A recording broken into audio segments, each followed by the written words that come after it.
معزز خواتین و حضرات، السلام علیکم، آداب۔ آج 29 دسمبر ہے 2023 کی تاریخ، جمعے کا دن ہے۔ آج میں نے ایک ٹویٹ جاری کیا ہے جس میں نے جس طرح ساؤتھ افریقہ میں برسوں سے چلنے والے مسئلے کا ایک حل نکالا گیا کہ ٹروتھ اور ریکنسیلیشن، یعنی سچ بولو اور اپنی غلطیوں کو تسلیم کر لو۔ اب اگر ہم پاکستان میں جو پاکستان کے عوام اور فوج کے درمیان ہر گزرتے دن کے ساتھ جتنی دوریاں بڑھ رہی ہیں، وہ کسی بھی طرح ملک کے مفاد میں نہیں ہے۔ میں نے اس ٹویٹ میں جو باتیں کی ہیں اسے آپ غور سے پڑھیے بھی، اور سننے کے لیے میں نے ایم کیو ایم رابطہ کمیٹی کے سینئر رکن قاسم علی رضا کو ذمہ داری دی ہے، جو ایم کیو ایم کی سینٹرل کوآرڈینیشن کمیٹی کے سب ممبر نہیں ہیں بلکہ شعبہ اطلاعات، مرکزی شعبہ اطلاعات کے سربراہ انچارج بھی ہیں۔ وہ آپ کو پڑھ کے سنائیں گے، غور سے سنیے اور غور کیجیے۔ بہت بہت شکریہ، اجازت چاہتا ہوں، خدا حافظ۔ Truth and reconciliation. اپنی غلطیوں کو تسلیم کرنا اور غلطیوں سے سبق سیکھ کر اپنی اصلاح کرنا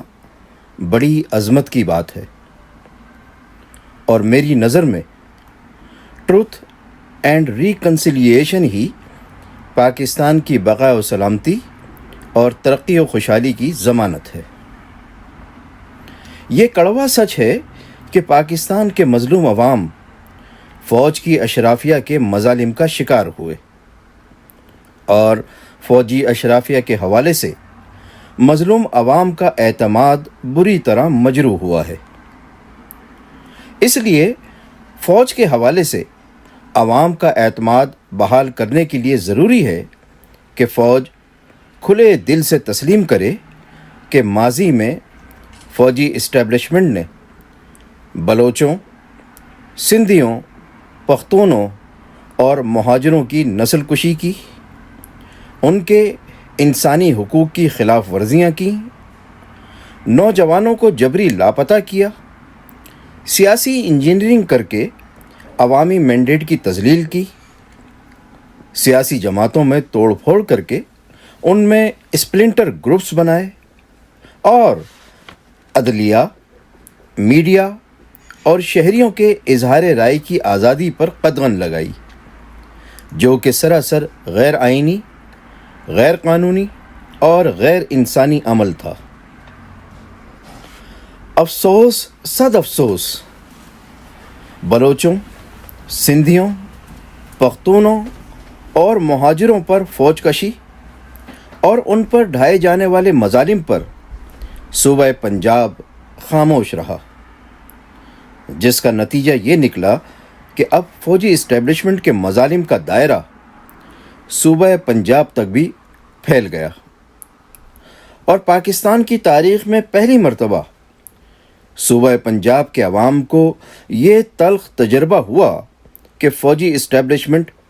سیاسی کارکنوں اور رہنماؤں کا ماورائے عدالت قتل بھی کرتی ہے،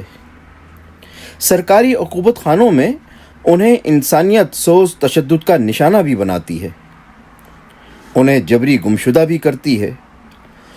ان کے بنیادی انسانی حقوق بھی پامال کرتی ہے، حتیٰ کہ جسے چاہے غداری اور حب الوطنی کے سرٹیفکیٹ بھی بانٹتی ہے۔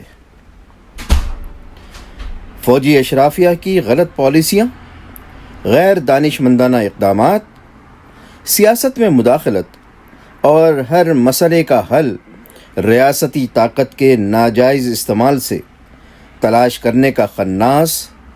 ملک کو دو لخت کر چکا ہے۔ اگر فوجی قیادت نے ماضی کی غلطیوں سے سبق نہ سیکھا، عوامی جذبات اور حقوق کے مطالبات کو ریاستی طاقت سے دبانے کا سلسلہ جاری رکھا اور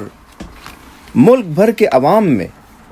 فوج کے خلاف مزید نفرتیں جنم دینے والے اقدامات کا سلسلہ بند نہ کیا، تو پھر باقی ماندہ پاکستان کی سلامتی و بقا کو سنگین خطرات لاحق ہو سکتے ہیں۔ یاد رکھیں، پاکستان ہے تو فوج بھی ہے، سیاست بھی ہے، عدالت بھی ہے اور صحافت بھی ہے۔ اور اگر خدا نخواستہ پاکستان نہ رہا تو نہ کسی کی شان و شوکت باقی رہے گی، نہ کسی کے تمغے رہیں گے اور نہ ہی کسی کے مناصب رہیں گے۔ اگر مظلوم عوام کے حقوق کے مطالبے کو ملک دشمنی اور دہشت گردی سے تعبیر کیا جاتا رہا،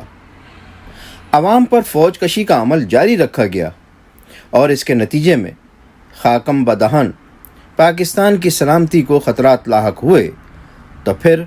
ہمارے پاس سوائے پچھتانے کے کچھ باقی نہ رہے گا۔ میں پاکستان کے army chief general Asim Munir سے پاکستان کی بقا و سلامتی کے نام پر درد مندانہ اپیل کرتا ہوں کہ خدا را ٹروتھ اینڈ ریکنسیلیشن کے تحت مظلوم بلوچوں، پختونوں، سندھیوں، پنجابیوں اور مہاجروں کے اصل نمائندوں سے بات چیت کا آغاز کریں، انہیں گلے لگائیں،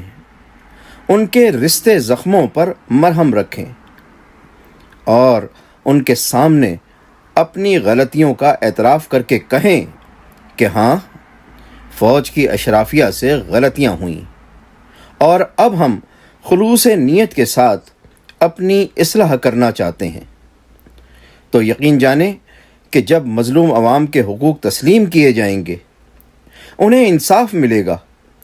ان کے دکھوں کا مداوع کیا جائے گا اور فوج پر ان کا اعتماد بحال ہوگا، تو پاکستان اندرونی طور پر مضبوط و مستحکم ہوگا، امن عامہ کی صورتحال بہتر ہوگی، معاشی ترقی کی راہ ہموار ہوگی اور پاکستان کی بقا و سلامتی کو بیرونی خطرات بھی لاحق نہیں ہوں گے۔ ان حقائق کی روشنی میں غور کیجئے کہ ٹروتھ اینڈ ریکنسیلیشن کا قیام وقت کا تقاضا بھی ہے اور ضرورت بھی۔ خیر اندیش الطاف حسین، 29 دسمبر 2023۔